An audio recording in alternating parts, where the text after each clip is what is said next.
Hello नमस्कार दोस्तों, TDS academy में आप सभी का स्वागत है। जैसा कि हम लोग एनसीईआरटी का सीरीज स्टार्ट किए हैं क्लास 6 से क्लास 12 तक, है ना? क्लास 6 से जो है 12 तक चल रहा है हमारा, जो आंसर राइटिंग फॉर्मेट में हर एक टॉपिक को हम डिस्कस कर रहे हैं।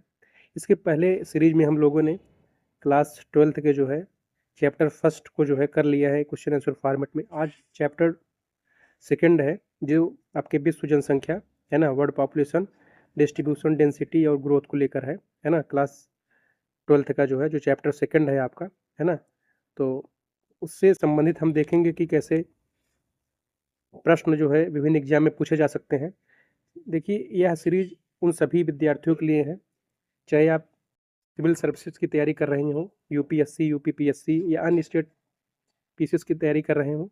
साथ ही साथ अगर आप टीचिंग एग्जाम की भी तैयारी कर रहे हो, क्योंकि अब आप पीएलटी ग्रेड की तैयारी कर रहे हो, टीजीटी का या एनबीएस हुआ, केबीएस हुआ, ईएमआरएस एग्जाम हुआ, जीडीसी का हुआ, तो हर जगह आपका लिखित एग्जाम हो गया है और इसके लिए सिलेक्शन भी आपका इन्हीं लिखित एग्जाम के आधार पर ही होगा। तो इसके लिए आपको जो है आंसर राइटिंग करना मस्ट है और हर एक चैप्टर को समझना है कि प्रश्न कैसे पूछे जा सकते हैं, कैसे क्या अप्रोच होगा हमारा, कैसे लिखना है, आंसर राइटिंग करना कैसे है ना? कैसे स्टार्ट करना है, कैसे कंक्लूड करना है ना? एक सिस्टमैटिक अप्रोच क्या होगा, कहाँ पे मैपिंग का प्रयोग करें, कहाँ पे डायग्राम का प्रयोग करें, है ना? और एक आपके पास अच्छा कंटेंट हो, है ना? तो ये उन सभी विद्यार्थियों के लिए भी इम्पोर्टेंट है, क्योंकि अगर आप एनसीईआरटी के चैप्टर पढ़ रहे होंगे तो आपको समझ नहीं आता कि प्रश्न कैसे बनेंगे, या एनसीईआरटी के लास्ट में जो चैप्टर होता है उसमें जो प्रश्न दिए होते हैं आपको समझ नहीं आता इसकी शुरुआत कैसे करनी है ना? तो इसके माध्यम से आपको पता चलेगा कि आंसर राइटिंग कैसे करना है, कैसे प्रश्न आ सकते हैं हमारे एग्जाम में, है ना? हर एक चैप्टर से हम 10 प्रश्न लिए हैं, है ना? जो विभिन्न एग्जाम में पूछे गए हैं, पूछे जा सकते हैं, है ना?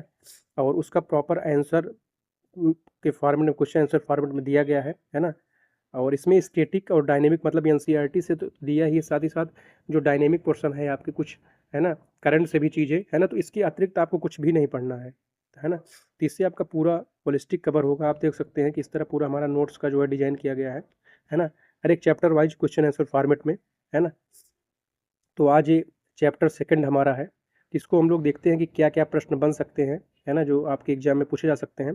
फिर हम देखेंगे कि इसका आंसर राइटिंग कैसे करें हम लोग, है ना? तो जो पहला प्रश्न है हमारा, विश्व में जनसंख्या के असमान वितरण, इसके कारणों की व्याख्या कीजिए, है ना? कि जो विश्व में विभिन्न की कुछ स्थानों पर जनसंख्या अधिक है, कुछ स्थानों पर जनसंख्या कम है ना? तो उसके कारण क्या है? फिर देखें कि जनसंख्या घनत्व को निर्धारित करने वाले प्रमुख कारक क्या है। विश्व में जनसंख्या वृद्धि के स्थानिक पैटर्न देखेंगे, है ना, कि स्थान विशेष में क्या क्या जनसंख्या वृद्धि के स्थानिक पैटर्न है। फिर डेमोग्राफिक ट्रांजैक्शन थ्योरी, है ना, उसका जो मॉडल है ना, उसको मॉडल को हम देखेंगे और कैसे डायग्राम बनाया जा सकता है। फिर जनसंख्या वृद्धि के क्या परिणाम होते हैं, है ना, कि जनसंख्या जो बढ़ रही है उसके क्या परिणाम हो सकते हैं हमारे, है ना, आर्थिक, सामाजिक, है ना। फिर उसके बाद हम देखेंगे पॉपुलेशन कंपोजिशन के प्रमुख तत्व क्या होते हैं। फिर हम देखेंगे कि विश्व माइग्रेशन के प्रकार और कारण क्या है ना, कि माइग्रेशन क्या होता है, कि उसके कितने प्रकार होते हैं और जो माइग्रेशन हो रहा है उसके क्या कारण है ना। फिर देखेंगे शहरीकरण, शहरीकरण के रुझान और इसके प्रभाव, है ना, जो शहरीकरण हो रहा है, शहरों में जनसंख्या बढ़ रही है ना, उसके रुझान देखेंगे। फिर इसके प्रभाव क्या हो रहे हैं ना, इसके सकारात्मक और नकारात्मक प्रभाव देखेंगे। हम्म फिर देखेंगे कि पॉपुलेशन पॉलिसी की आवश्यकता क्यों है, फिर इसके उद्देश्य क्या है, इसको स्पष्ट करना है ना। फिर हम देखेंगे कि जनसंख्या डेटा सैंपल सर्वे का महत्व क्या है ना। तो इस तरह ये देखिए पूरा आपके चैप्टर का जो है पूरा कवर हो जाएगा इससे, है ना। इसमें आप जनसंख्या के वितरण की भी बात हो जा रही है ना, जनसंख्या घनत्व की भी बात हो जा रही है ना, जनसंख्या वृद्धि की बात हो जा रही है, जनसांख्यिकी संक्रमण की बात हो जा रही है, जनसंख्या वृद्धि के परिणामों की बात हो जा रही है, जनसांख्यिकी संरचना की बात हो जा रही है, माइग्रेशन, विश्व के माइग्रेशन की बात हो जा रही है, ठीक है ना। फिर शहरीकरण की बात हो जा रही है, पॉपुलेशन पॉलिसी की बात हो जा रही है ना। फिर जनसंख्या डेटा की बात हो जा रही है, महत्व, है ना। इस तरह देखेंगे पूरा आपका टॉपिक कवर हो जाएगा। फिर इसको हम देखेंगे क्वेश्चन आंसर फॉर्मेट में, है ना, कि कारण क्या है। कारण में जैसे कुछ भौतिक कारक, कुछ मानव के कारक होते हैं, है ना। जब प्रभाव देखेंगे तो उसको हम देखेंगे सामाजिक क्या प्रभाव हो सकते हैं, है ना। फिर उसके आर्थिक क्या प्रभाव हो सकते हैं, है ना। जब प्रभाव हम देखेंगे, इस तरह हमारा अप्रोच होगा तो आपके पास जो होता है ना कि मटेरियल उपलब्ध हो जाएगा, है ना। हम सोच पाएंगे कि आंसर कैसे लिखना है। नहीं तो समझ में नहीं आता कि जैसे प्रभाव पूछ लिया गया, प्रभाव में हम सकारात्मक प्रभाव लिखेंगे किसी चीज़ का, है ना, उसका नकारात्मक प्रभाव लिखेंगे, है ना। तो इस तरह जब प्रभाव पूछे तो हम लिख सकते हैं, है ना, कि इसके 2 प्रभाव हो सकते हैं, ठीक है। एक सकारात्मक हो सकता है ना, एक नकारात्मक हो सकता है, ठीक है। तो इस तरह हम लिख सकते हैं। या प्रभाव में हम जब लिखेंगे तो इसके आर्थिक क्या प्रभाव हो सकते हैं, है ना। फिर इसके सामाजिक क्या प्रभाव हो सकते हैं, है ना। सांस्कृतिक क्या प्रभाव हो सकते हैं, पर्यावरणीय क्या प्रभाव हो सकते हैं, है ना, राजनीतिक क्या प्रभाव हो सकते हैं। तो इस तरह हमारे पास क्या होगा, एक स्ट्रक्चर होगा, सोच पाएंगे कि कैसे लिखना है। और 200-250 शब्दों में जो लिखना होता है, कभी कभी हमारे पास शब्द की कमी पड़ जाती है, तो इस तरह जो है हमको पता चलेगा क्या अप्रोच हमारा होना चाहिए लिखने का, है ना। और कैसे टाइम मैनेजमेंट करना है, कैसे इंट्रो लिखना है, कैसे मेन बॉडी लिखना है, कैसे कंक्लूड करना है ना। तो प्रॉपर स्ट्रक्चर पता चलेगा। इससे आपको टाइम मैनेजमेंट, जब लगातार आप प्रैक्टिस करेंगे टाइम मैनेजमेंट पता चलेगा आपको, है ना। फिर दूसरी चीज़ आपको वर्ड लिमिट जो होता है ना, पता चलेगा कितना हमको लिखना है ना। कि किसी एग्जाम में 200 शब्द, किसी में 250, किसी में 125, किसी में 150, है ना। साथ ही साथ आपको कंटेंट मिल जाएगा, है ना, कंटेंट आपको उपलब्ध मिल जाएगा, कहीं से और पढ़ना नहीं पड़ेगा, है ना। फिर उसके बाद आपको जो है कंटेंट मिल जाएगा, वर्ड लिमिट हो जाएगी, है ना। और आपका स्ट्रक्चर पता चल जाएगा, है ना, आंसर का स्ट्रक्चर आपको पता चल जाएगा, है ना। और अपडेट मटेरियल आपको मिल जाएगा, है ना, कि कहाँ पे डेटा डायग्राम, कहाँ पे रिपोर्ट करना है ना। तो इस तरह आपका पूरा होलिस्टिक कवर होगा। इसमें आपका स्टैटिक और डायनेमिक दोनों पोर्शन कवर हो जाएगा। ये एनसीईआरटी के अलावा भी इसमें चीज़ें इंक्लूड हैं, जो करंट की चीज़ें हैं, है ना। तो इसको अलग से आपको कुछ और ऐड नहीं करना है। तो इस तरह पूरा आपका अच्छे से कवर हो जाएगा एनसीईआरटी, है ना। तो आइए पहला प्रश्न हम देखते हैं कि विश्व में जनसंख्या के असमान वितरण के कारण क्या है, इसकी व्याख्या कीजिए, है ना। तो सबसे पहले इंट्रो में क्या लिखेंगे कि विश्व की जनसंख्या पृथ्वी पर सतह पर समान रूप से वितरित नहीं है। कुछ क्षेत्र अत्यधिक घनी आबादी वाले हैं, तो जबकि कुछ विशाल क्षेत्र लगभग निर्जन हैं। यह असमानता भौतिक, सामाजिक, आर्थिक और ऐतिहासिक कारकों के परिणाम है ना। तो इस तरह जो है ये हमारा इंट्रो का पार्ट होगा। अब इसी में हम जो है चाहे तो मैप बना सकते हैं, है ना। मैप में हम देखेंगे कि कहाँ पे जनसंख्या ज़्यादा है, कहाँ पे कम है ना। तो इस तरह जब हम मैप बनाएंगे तो पूरा हमारा जो है इसको दिखा सकते हैं, है ना, कि कहाँ पे जो है जनसंख्या कि यहाँ इन क्षेत्रों में ज़्यादा है, यहाँ क्षेत्रों में ज़्यादा है, इन क्षेत्रों में ज़्यादा है ना, यहाँ पे कम है ना। जो विषुवतरेखी क्षेत्र है ना, आपके जो ध्रुवीय क्षेत्र हैं वहाँ पर भी जनसंख्या कम है, ठीक है। और ये जो आपके भूमध्य सागरीय क्षेत्र है ना, ये उत्तरी पूर्वी अमेरिका का क्षेत्र है, पश्चिमी अमेरिका, एशिया का क्षेत्र है ना। तो जनसंख्या वहाँ पे ज़्यादा है, तो इस तरह हम मैप दिखा देंगे, है ना। इससे पता चलेगा ना कि हमारा पैटर्न क्या है, कि वितरण जब है ना। तो इससे आपको क्या है कि जो आंसर की ऑथेंटिसिटी वो भी बढ़ जाएगी, है ना। तो समान वितरित नहीं है, तो उसको जब दिखा देंगे मैप से कि क्यों समान वितरित नहीं है ना, तो एक जो है अट्रैक्टिव आंसर आपका हो जाएगा, है ना। तो इस तरह आप जो है मैप जो है बना के जो है तो प्रैक्टिस कर लीजिए, आ जाएगा आपको, है ना। तो फिर उसके बाद हम देखेंगे कि मुख्य भाग में, है ना, कि असमान वितरण के कारण लिख देंगे यहाँ पे, है ना, कि असमान वितरण के कारण क्या है, आपके हेडिंग डाल देंगे असमान वितरण कारण, ठीक है। फिर उसके बाद इसको हाईलाइट कर देंगे हम, इसको हाईलाइट ऐसे कर देंगे। फिर देखेंगे कि आपके भौतिक कारक क्या है, क्यों जनसंख्या जो है असमान, इसके भौतिक कौन से कारण प्रभावित कर रहे हैं। पहली बात जलवायु जो है अलग अलग जो है रीजन में अलग अलग है। हमने देखा कि जो जब ग्लोब देखते हैं कि यहाँ विषुवत रेखा क्षेत्र है, अत्यधिक गर्म है, भूमध्य जो ध्रुव का क्षेत्र अधिक ठंडा है ना। तो जो मध्य जलवायु वाले क्षेत्र हैं जैसे यूरोप, अमेरिका, पूर्वी भाग, यहाँ पे जो है जनसंख्या अधिक पाई जाती है ना। जबकि अधिक ठंडे जो साइबेरिया है, जो अधिक गर्म सहारा है ना, वहाँ पे विरल जनसंख्या पाई जाती है। जलवायु रीजन हो गया। फिर भूमि की उर्वरता, जो नदी घाटी है जैसे नील का, गंगा का, हांगो, है ना, सभ्यताओं का विकास नदियों किनारे हुआ, क्योंकि वहाँ पर उर्वर मिट्टी मिल जाती है ना। तो ये जनसंख्या का अधिक एक भू आकृतिक कारक होता है कि जो समतल मैदान होते हैं वहाँ पर जनसंख्या अधिक पाई जाती है। जैसे आपको जब भारत की बात करते हैं, जो गंगा का मैदान है वहाँ पर अधिक, जबकि जो पर्वतीय क्षेत्र है, पहाड़ी क्षेत्र, वहाँ जनसंख्या कम होती है क्योंकि वो दुर्गम क्षेत्र होते हैं। तो ये तो हमारे भौतिक कारक हो गए, है ना, जो जनसंख्या को प्रभावित करते हैं। इसमें भौतिक कारकों में जलवायु, भूमि की उर्वरता, भू आकृतियाँ, है ना, जल, ये सब बात कर सकते हैं हम। फिर आर्थिक संसाधनों में हम बात करते हैं कि उद्योग और रोजगार जो है, जो पश्चिमी यूरोप का क्षेत्र है, पूर्वी पूर्वोत्तर का अमेरिका है, जापान है, औद्योगिक क्षेत्र जनसंख्या को घनत्व जो है बढ़ाते हैं, क्योंकि वहाँ रोजगार के साधन मिल जाते हैं। देखिए जब भारत की, अभी तो विश्व स्तर पे हम बात कर रहे हैं, जो भारत की बात करेंगे जहाँ पे उद्योगों के साधन है देखेंगे, है ना, जहाँ पे रोजगार के साधन अधिक हैं तो वहाँ जनसंख्या अधिक है ना। फिर खेतीय संसाधन, जहाँ कृषि आधारित, जैसे दक्षिण एशिया में जनसंख्या अधिक देखने मिलता है ना, क्योंकि उन्हें जो है आहार का साधन मिल जाता है ना? तो कृषि भी जनसंख्या को प्रभावित करती है, समतल मैदान होता है ना? तो ये तो आर्थिक हो गए, है ना? उद्योग हुआ, रोजगार हो गया, पर्यटन हो गया, है ना? तो ये सब कहीं न कहीं जनसंख्या को आकर्षित करते हैं। सामाजिक ऐतिहासिक कारकों की बात करें, जो संस्कृति या परंपराएँ हैं, जैसे पूर्वी एशिया, दक्षिणी एशिया में बड़े परिवार कि वहाँ पे प्रथा पाई जाती है। कुछ ऐतिहासिक कारकों, उपनिवेशवाद, व्यापार मार्ग, युद्ध आदि ने जनसंख्या वितरण को प्रभावित किया है ना? तो जो आपकी सरकार की नीतियाँ होती हैं, है ना? या उपनिवेशवाद होता है ना? तो ये सब ऐतिहासिक कारण जो है कहीं न कहीं ये भी जनसंख्या को प्रभावित करते हैं। तो ऐतिहासिक कारक भी हम यहाँ पे हेडिंग डाल देंगे, है ना? कुछ ऐतिहासिक कारक भी हैं। हुँ, ऐतिहासिक कारकों में भी हेडिंग डाल के हम लिख देंगे, है ना? यहाँ पे उपनिवेशवाद हो गया, है ना? फिर सरकारी जो है ऐतिहासिक कारकों में फिर व्यापार मार्ग, युद्ध, है ना? उपनिवेशवाद इस तरह। हुँ, फिर सरकार नीतियों में हम लिख सकते हैं, राजनीतिक कारकों में सरकार की नीतियाँ हो गई, है ना? तो सरकार की नीतियाँ भी जनसंख्या को वितरण को प्रभावित करती हैं, है ना? इस तरह क्या होगा हमारा हेडिंग आपके पास मिल जाएगा, आपके पास शब्द सीमा मिल जाएगा, है ना? आपके शब्दों का भंडार हो जाएगा इस तरह, अगर आप हेडिंग डाल के लिखेंगे। तो भौतिक कारक हो गया, फिर आर्थिक कारक हो गया, फिर आपका सामाजिक सांस्कृतिक कारक हो गया, है ना?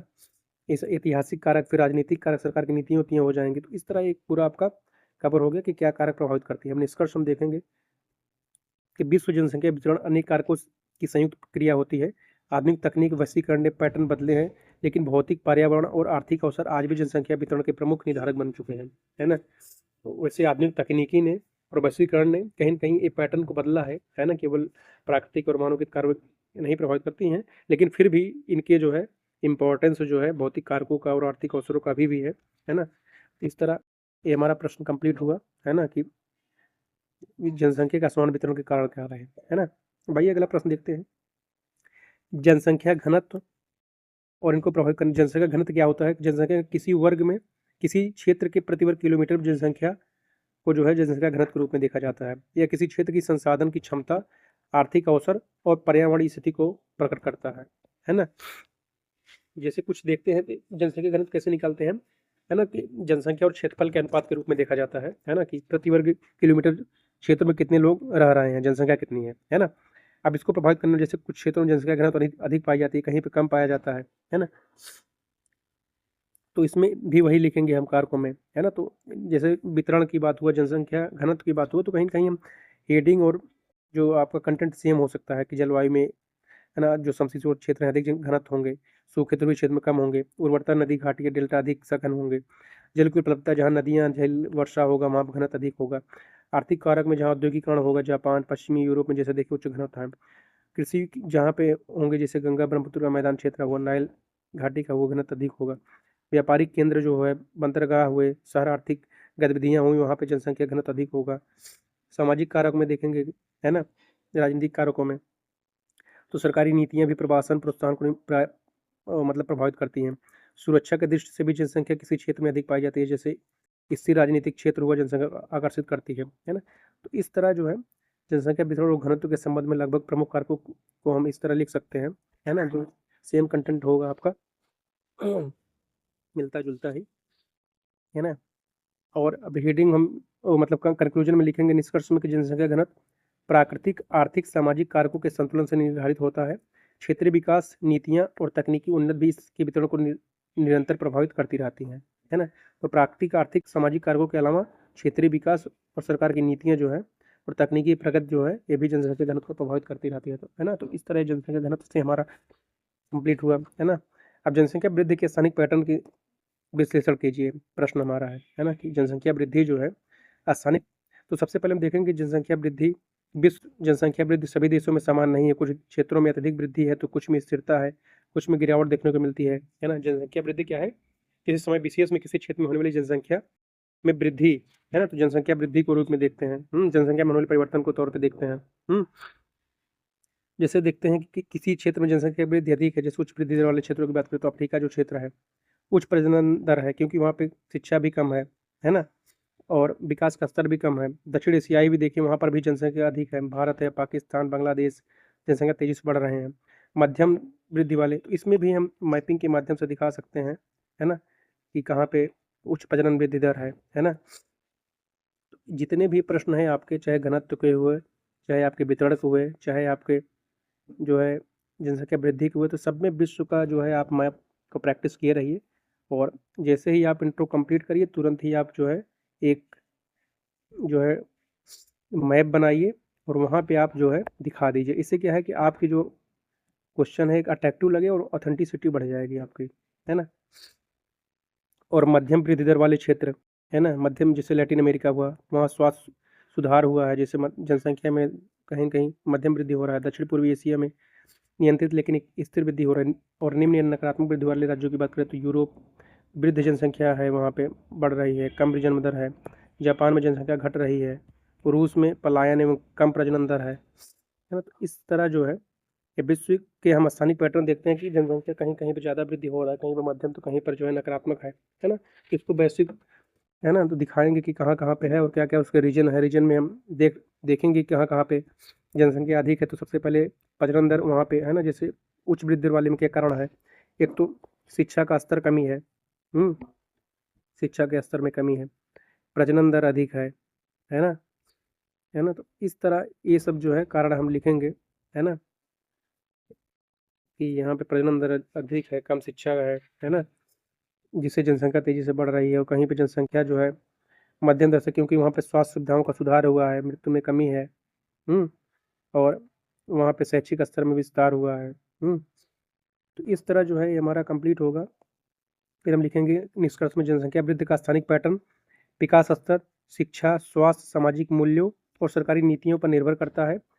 इनकी समझ से नीति निर्माण अधिक प्रभावी हो सकता है ना, कि किसी क्षेत्र में जनसंख्या वृद्धि को जो है स्थानिक पैटर्न का, वहाँ का शिक्षा, स्वास्थ्य, सामाजिक मूल्य और सरकारी नीतियाँ प्रभावित करती हैं, है ना, कि जनसंख्या वृद्धि वहाँ पे होगी कि नहीं होगी, है ना। तो वहाँ पे शिक्षा, स्वास्थ्य, सामाजिक मूल्य, सरकारी नीतियाँ महत्वपूर्ण भूमिका अदा करती हैं उनको प्रभावित करने में, है ना। अब आइए अगला प्रश्न हम देखते हैं जो डेमोग्राफिक ट्रांजिशन से है। कि डेमोग्राफिक ट्रांजिशन के मॉडल को समझाइए। सबसे पहले देखते हैं कि क्या होता है। कि यह मॉडल जन्म दर और मृत्यु दर और जनसंख्या वृद्धि का ऐतिहासिक परिवर्तन को दर्शाता है ना। तो जनसंख्या वृद्धि मॉडल एक ऐसा मॉडल है जिनके माध्यम से जन्म मृत्यु दर समय के साथ होने वाले परिवर्तन को दिखाते हैं। तो इस तरह हम इंट्रो में लिखेंगे, है ना।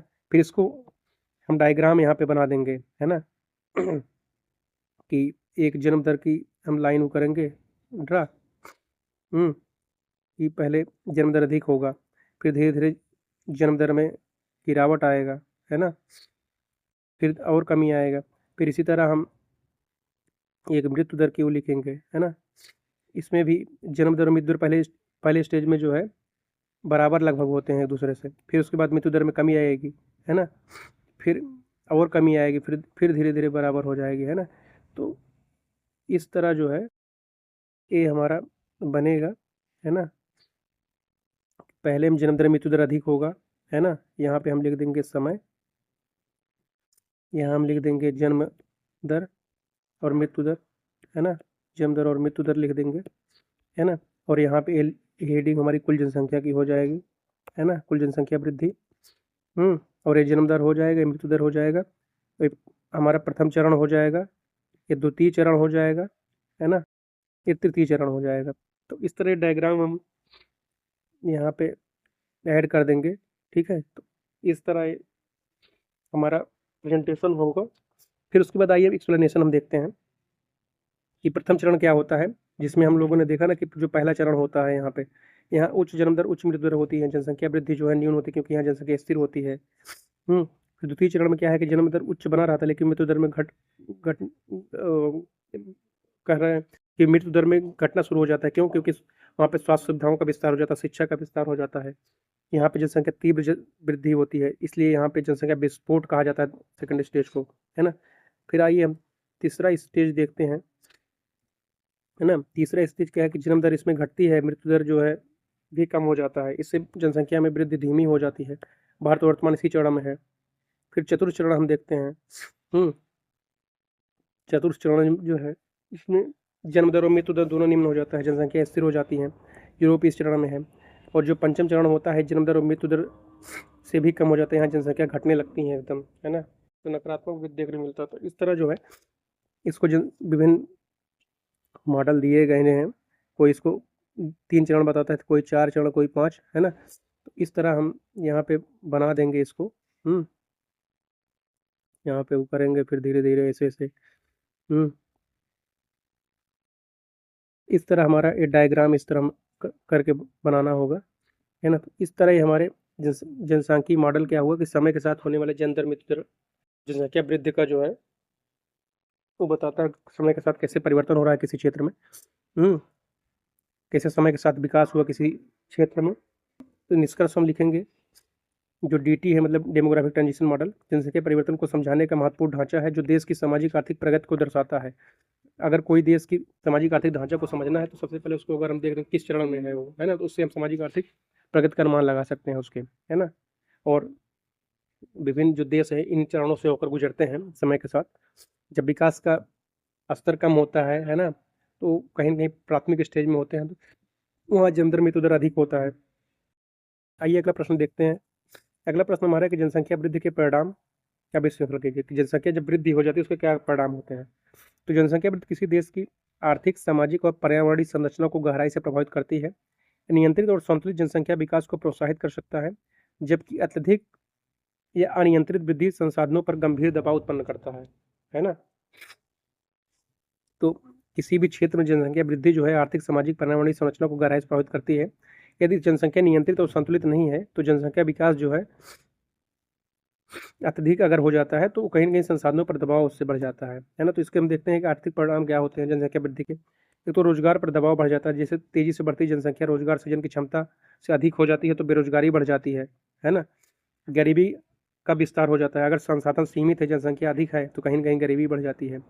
और संरचना पर दबाव बढ़ता है जिससे सड़क बिजली पानी आवास परिवहन जैसी सेवाएं अपर्याप्त हो जाती हैं। सामाजिक परिणाम देखते हैं क्या होते हैं जनसंख्या वृद्धि के। तो शिक्षा और स्वास्थ्य सेवाओं पर भार बढ़ जाता है, इससे विद्यार्थियों और मरीजों की संख्या बढ़ने से गुणवत्ता प्रभावित हो जाती है।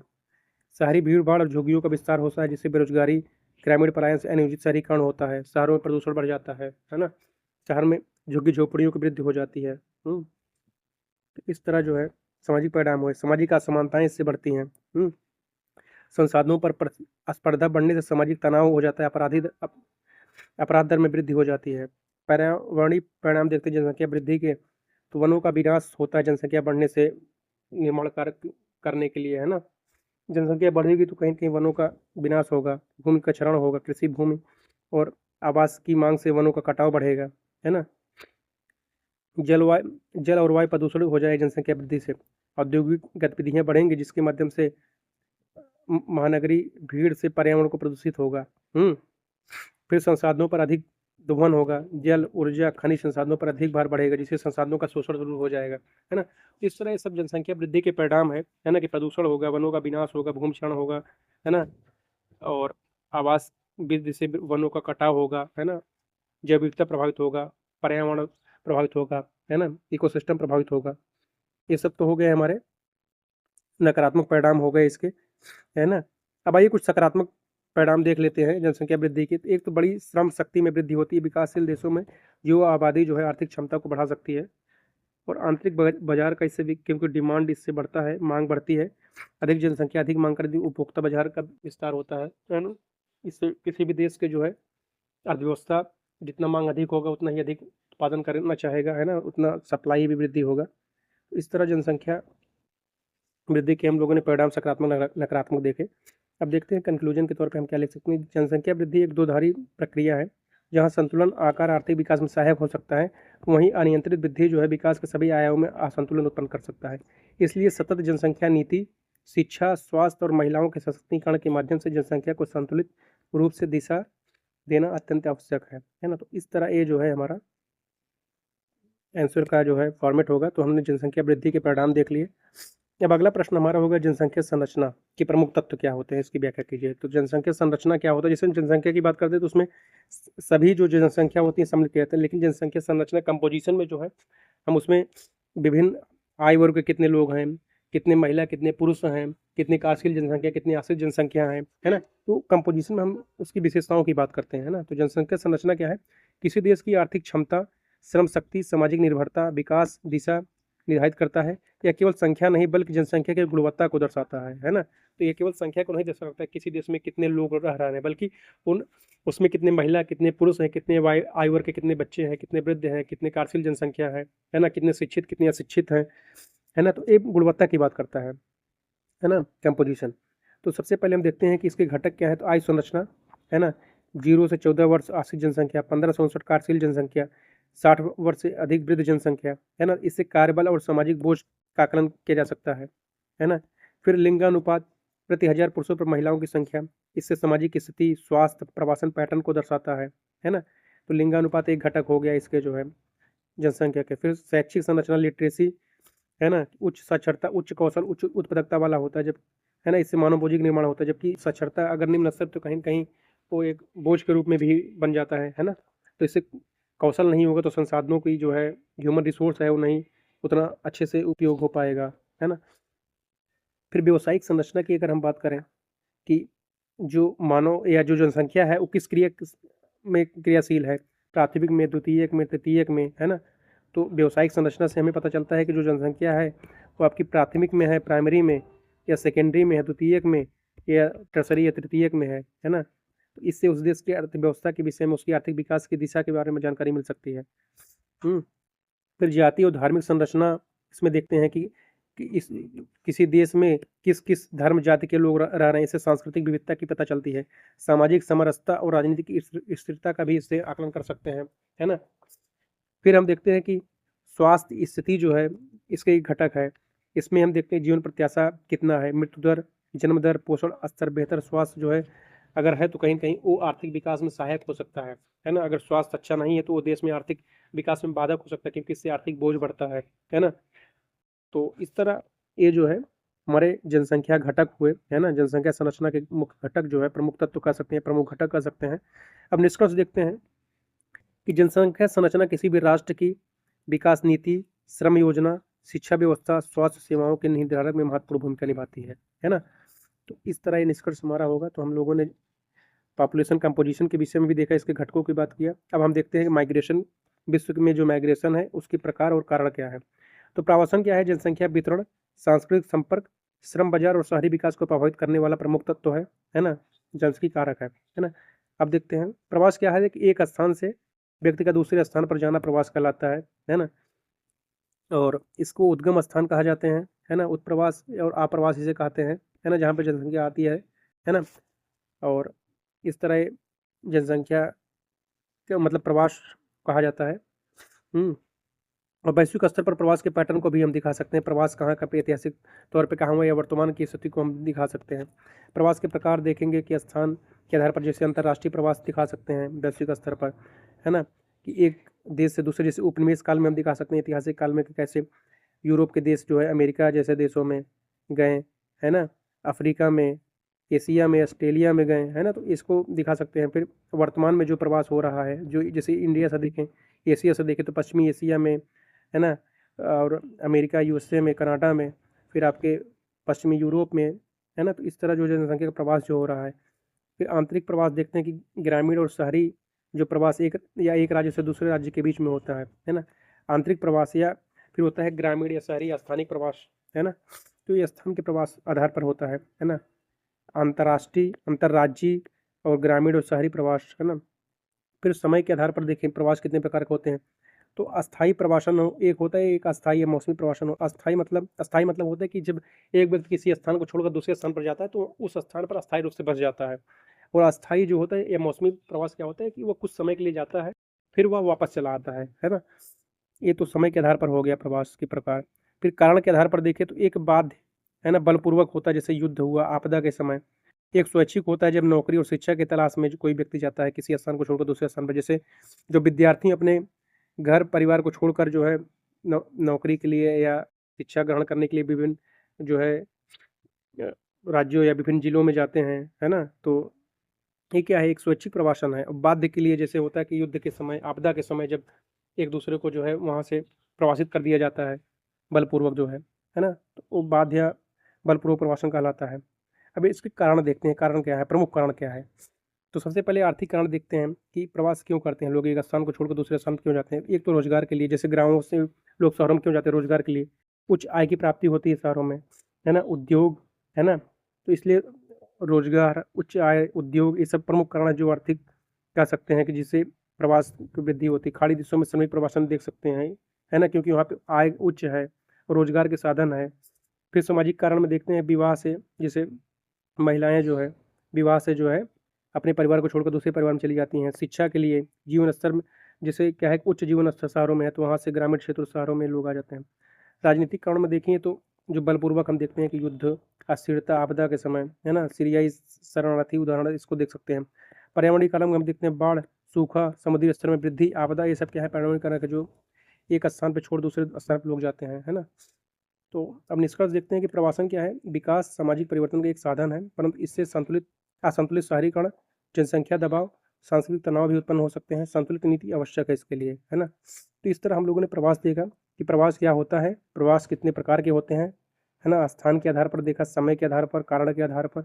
फिर प्रवासन के प्रमुख कारण देखे क्या हुए, आर्थिक कारण, सामाजिक कारण, राजनीतिक और पर्यावरणीय कारक, है ना। अब अगला प्रश्न हम देखते हैं जो शहरीकरण से आपके है, शहरीकरण के रुझान और इसके प्रभाव क्या होते हैं। दुनिया में शहरीकरण अभूत गति से बढ़ रहा है। संयुक्त राष्ट्र 2050 तक जो है विश्व की 68% जनसंख्या शहरों में रहेगी, है ना। तो शहरीकरण क्या होता है कि जब शहरों में जनसंख्या बढ़ने लगती है ना, जब से ग्रामीण क्षेत्रों से लोग शहरों में जब बढ़ने लगते हैं, है ना, प्रवास होता है तो उसे शहरीकरण कहा जाता है ना। तो इसके कारण क्या है ना, शहरीकरण का रुझान, जैसे विकसित देशों में धीमा लेकिन स्थिर शहरीकरण है। विकासशील देशों में तेज और असंतुलित वृद्धि हो रही है शहरीकरण में। मेगा सिटी मतलब जो 10 मिलियन की संख्या लगातार बढ़ रही है उन्हें मेगा सिटीज कहा जाता है ना। तो जैसे जो विकासशील देश है वहाँ पे शहरीकरण बहुत तीव्र गति से बढ़ रही है ना, जबकि जो विकसित देश है वहाँ पे स्थिर शहरीकरण है ना। इसके सकारात्मक प्रभाव की बात करें तो क्या है, एक तो आर्थिक वृद्धि होती है, रोजगार के अवसर मिलते हैं, शिक्षा, उच्च शिक्षा का स्तर, स्वास्थ्य सुविधाएं अच्छी मिल जाती हैं, जीवन स्तर अच्छा हो जाता है, नवाचार और तकनीकी विकास होता है ना।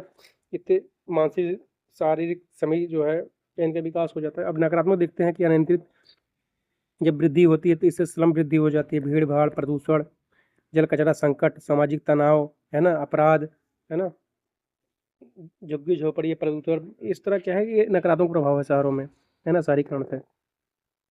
अब देखते हैं कि भारतीय संदर्भ में क्या हम देख सकते हैं कि भारतीय संदर्भ में हम देखते हैं तो ग्रामीण शहरी प्रवासन तेजी से बढ़ रहा है, जिससे अब मुंबई, दिल्ली, कोलकाता में अत्यधिक जनसंख्या दबाव देखेंगे, है ना। निष्कर्ष देखते हैं शहरीकरण अवसर भी है, चुनौती भी है। नियोजित शहरी विकास, स्मार्ट सिटी नीति से इस नकारात्मक जो है प्रभाव को कम किया जा सकता है ना। तो अगर हम नियोजित शहरीकरण करेंगे और स्मार्ट सिटी के माध्यम से शहरों को नियंत्रित करेंगे तो कहीं ना कहीं ये जो नकारात्मक प्रभाव हमारे हैं इनसे हम नियंत्रित कर सकते हैं, है ना। इस तरह हम लोगों ने शहरीकरण देखा, इसके प्रभाव, इसके कारण देखे, है ना, और हम लोगों ने प्रवासन इसके प्रकार देखे। अगला हम देखते हैं क्या प्रश्न हमारा है, पॉपुलेशन पॉलिसी की आवश्यकता और उद्देश्य, है ना। इसकी आवश्यकता और उद्देश्य हम देखेंगे, है ना, क्या है। जनसंख्या नीति एक देश की जनसंख्या लक्ष्यों को प्राप्त करने का उपकरण है, जैसे जनदर नियंत्रण, स्वास्थ्य सुधार और मानव संसाधन विकास, है ना। अब इसकी आवश्यकता क्यों है, एक तो जो अनियंत्रित जनसंख्या वृद्धि हो रही है उसके लिए जो पॉपुलेशन पॉलिसी की आवश्यकता है। संसाधनों पर दबाव बढ़ रहा है ना, तो संसाधनों पर दबाव जो है बढ़े न बल्कि संतुलित विकास हो, तो इसके लिए भी जनसंख्या नीति की आवश्यकता है। शहरी भीड़ हो रहा है, शहरों में भीड़ बढ़ रही है, गरीबी बेरोजगारी बढ़ रही है, मृत्यु और शिशु दर में वृद्धि हो रही है ना। इसलिए जनसंख्या नीति की आवश्यकता है, या किसी भी राष्ट्र के लिए जनसंख्या नीति की आवश्यकता होती है। जब जनसंख्या अनियंत्रित वृद्धि होती है, संसाधनों पर दबाव बढ़ता है, भीड़ बढ़ता है, पॉल्यूशन होता है, गरीबी, बेरोजगारी, मृत्यु दर में वृद्धि, तो इसके लिए पॉपुलेशन पॉलिसी लाई जाती है ना। तो इस तरह हम डायग्राम के माध्यम से प्रेजेंट कर सकते हैं, है ना। ये आवश्यकता क्या है इसकी, है ना, आवश्यकता इसको फिर उसकी हम दिखा देंगे क्यों आवश्यकता है इसको, है ना। फिर आइए देखिए उद्देश्य क्या है इसके। तो उद्देश्य क्या है पॉपुलेशन पॉलिसी की, जनसंख्या वृद्धि को नियंत्रित करना, परिवार नियोजन कार्यक्रम के माध्यम से, शिक्षा और जागरूकता के माध्यम से। फिर क्या है, स्वास्थ्य सुधार करना, मृत्यु और शिशु स्वास्थ्य में सुधार करना, टीकाकरण करना, है ना, जिससे स्वास्थ्य सुविधाओं में सुधार हो। मानव संसाधन का विकास करना, जो ह्यूमन रिसोर्स है उसके स्किल को डेवलप करना, उसके कौशल को विकसित करना, है ना। शिक्षा के माध्यम से रोजगार के अवसरों में वृद्धि करके। फिर इस जनसंख्या नीति से सामाजिक समानता, लैंगिक अनुपात सुधार किया जा सकता है, कमजोर वर्गों को सशक्त किया जा सकता है ना। और निष्कर्ष पे हम देखेंगे कि सुदृढ़ जनसंख्या नीति देश की आर्थिक विकास, सामाजिक स्थिरता और परिणाम संतुलन की नींव है ना। इस तरह पॉपुलेशन पॉलिसी की जो है आवश्यकता क्यों है हमने देखा, फिर इसके जो है उद्देश्य क्या है ना। आवश्यकता में देखा कि अनियंत्रित जनसंख्या वृद्धि क्या संसाधनों पर दबाव बढ़ा, संसाधनों का शोषण हो रहा है, भीड़, गरीबी, बेरोजगारी, पॉल्यूशन, मृत्यु दर वृद्धि, है ना। तो इसकी लिए जो है आवश्यकता है और इसके उद्देश्य क्या है कि जनसंख्या को नियंत्रित करना, स्वास्थ्य में सुधार करना, मानव संसाधनों का विकास करना, शिक्षा रोजगार में वृद्धि करना, है ना, सामाजिक समानता, लैंगिक अनुपात में सुधार करना, कमजोर वर्गों को सशक्त करना, है ना। तो इस पॉपुलेशन पॉलिसी के जो है उद्देश्य होते हैं। अब आइए जनसंख्या, आज का लास्ट प्रश्न देखते हैं इस चैप्टर से। जनसंख्या डेटा का महत्व हम देखते हैं ना। तो जनसंख्या डेटा जो सेंसस जो होता है या सैंपल सर्वे होता है, किसी देश की जनसंख्या और सामाजिक आर्थिक स्थिति का मूल्यांकन का आधार होता है ना। इसके माध्यम से हम किसी देश की सामाजिक आर्थिक स्थिति का मूल्यांकन कर सकते हैं। इसका महत्व क्या है? इसके माध्यम से हम योजना का लक्ष्य निर्धारित करते हैं। नीति निर्माण में इसका महत्व होता है कि योजनाओं का लक्ष्य निर्धारित करते हैं, संसाधनों का आवंटन करते हैं, स्वास्थ्य और शिक्षा, रोजगार जैसी नीतियों को बनाने में जो है ना। तो जनसंख्या के जो डेटा होते हैं, तो हम किसी क्षेत्र में पता कर सकते हैं कि वहाँ पे कौन सी जनसंख्या रह रही है, वहाँ की स्वास्थ्य सुविधाएं, शिक्षा, रोजगार के अवसर कितने हैं, है ना। तो इससे नीतियाँ बनाने में हमारे लिए जो है महत्वपूर्ण हो जाती हैं। और प्रशासनिक उपयोग में इसकी है कि निर्वाचन क्षेत्रों का निर्धारण करते हैं, नगर और ग्राम का वर्गीकरण करते हैं, पुलिस न्याय व्यवस्था इससे किया जा सकता है ना। तो ये तो हुए हमारे प्रशासनिक उपयोग। आर्थिक उपयोग में देखते हैं क्या है इसका। जनगणना का आर्थिक विकास में देखें तो श्रम शक्ति का विश्लेषण किया जा सकता है, बाजार अध्ययन किया जा सकता है, उद्योग और संरचना का विकास किया जा सकता है। सामाजिक महत्व की बात करें तो इससे साक्षरता, लैंगिक अनुपात और संरचना, है ना, इसका पता लगाया जा सकता है कि कहाँ पे साक्षरता कितना है, लैंगिक अनुपात कहाँ पे क्या कैसा है। तो इससे नीतियाँ बनाने में, है ना, वहाँ पे विकास करने में। और इसका हम देखेंगे कि निष्कर्ष के तौर पे सटीक जनसंख्या डेटा सुव्यवस्थित शासन, प्रभावी नीति निर्माण और संतुलित विकास का आधार होता है ना। तो इस तरह जो है ये हमारा पूरा चैप्टर 2 हम लोगों ने क्वेश्चन आंसर के फॉर्मेट में हर एक जो है टॉपिक को डिस्कस किए, हर एक टर्म्स को जो है जितना भी पूछा गया था इसमें, है ना।